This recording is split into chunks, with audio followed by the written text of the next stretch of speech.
Os lábios da sabedoria estão fechados, exceto aos ouvidos do entendimento. O Caibalion. A filosofia hermética. Foi do Antigo Egito que nos vieram os ensinamentos esotéricos e ocultistas fundamentais que, ao longo de milênios, têm influenciado, tão prodigamente, as filosofias de todas as raças, nações e povos. O Egito, a terra das pirâmides e da esfinge, foi a pátria da sabedoria secreta e dos ensinamentos místicos. Todas as nações receberam dele a doutrina secreta. A Índia, a Pérsia, a Caldeia, a Média, a China, o Japão, a Assíria, a antiga Grécia e a antiga Roma, e outros países antigos, aproveitaram-se fartamente da exorbitância de conhecimentos que os hierofantes e mestres da terra de Ísis ministravam tão generosamente aos que estivessem preparados para participar da profusão de preceitos místicos e ocultos, que as mentes superiores dessas antigas terras haviam reunido. No Antigo Egito, viveram os grandes adeptos e mestres que nunca mais foram superados, e rara vezes foram igualados, nos séculos que se passaram, desde o tempo do grande Hermes. No Egito, encontrava-se a maior das lojas dos místicos. Pelas portas dos seus templos, entravam os neófitos que, mais tarde, como hierofantes, adeptos e mestres, se espalharam pelos 4 cantos da terra, levando consigo o precioso conhecimento que possuíam, ansiosos e desejosos de ensiná-lo, àqueles que estivessem preparados para recebê-los. Todos os estudantes das ciências ocultas reconhecem a dívida que têm para com os veneráveis mestres deste antigo país. Contudo, entre estes grandes mestres do Antigo Egito, existiu um que eles proclamavam como mestre dos mestres. Este homem, se é que se tratava realmente de um homem, viveu no Egito na mais remota antiguidade. Era conhecido pelo nome de Hermes Trismegisto.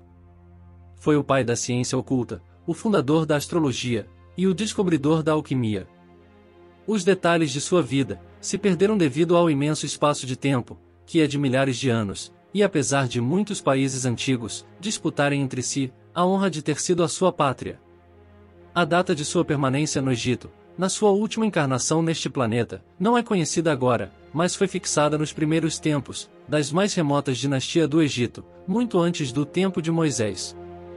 As autoridades mais competentes consideram-no como contemporâneo de Abraão, e algumas tradições judaicas dizem claramente que Abraão adquiriu uma parte de seu conhecimento místico do próprio Hermes.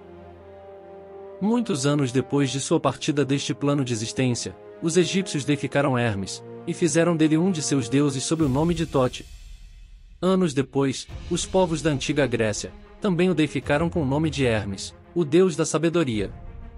Os egípcios reverenciaram sua memória por muitos séculos, sim, dezenas de séculos, chamando-o de o escriba dos deuses, e pondo-lhe seu antigo título, Trismegisto, que significa o 3 vezes grande, o grande entre os grandes.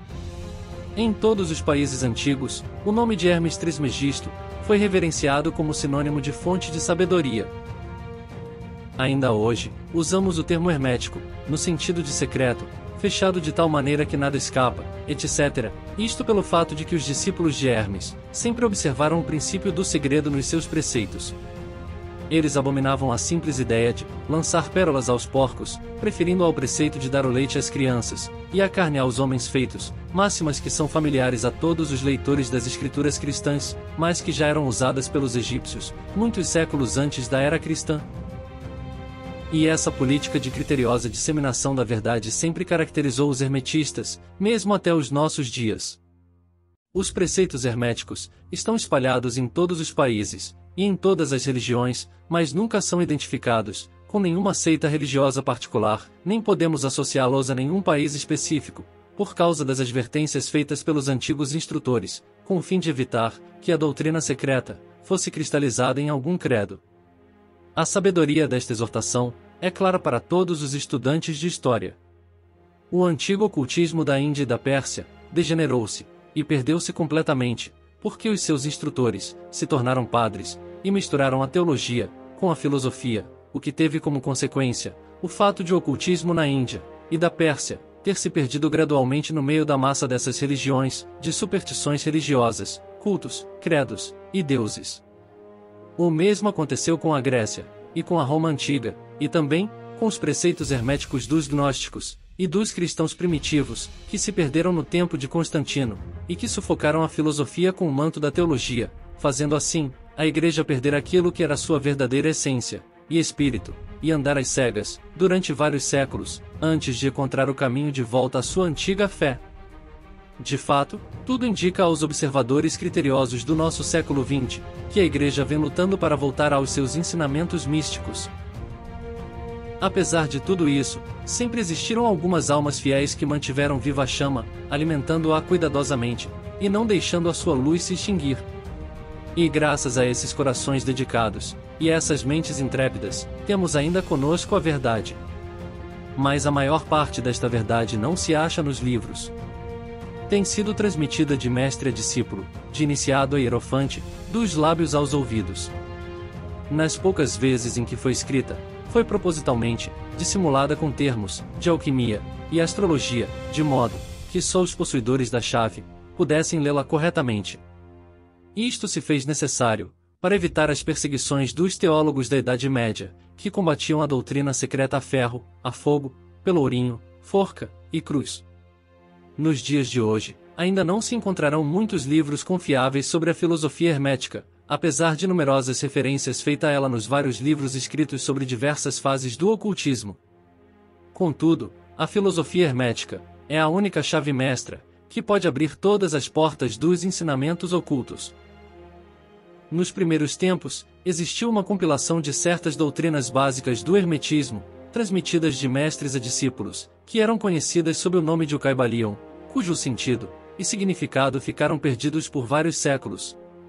Esse ensinamento é, contudo, conhecido por muitas pessoas às quais foi transmitido verbalmente, de maneira contínua através dos séculos. Até onde sabemos, estes preceitos nunca foram escritos, ou impressos, até chegarem ao nosso conhecimento.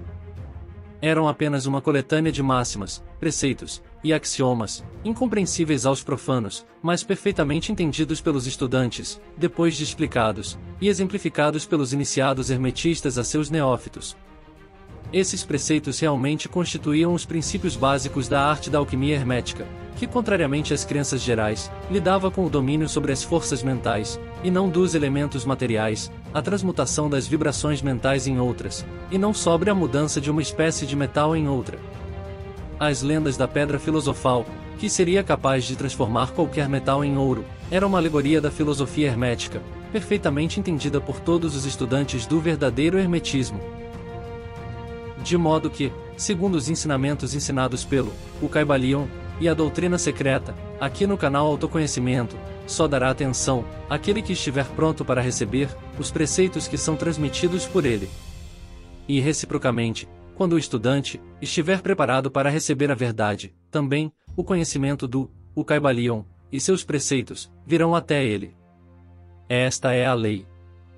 O princípio hermético de causa e efeito, no seu aspecto da lei da atração, unirá lábios e ouvidos, e juntos estarão o aprendiz e os lábios da sabedoria.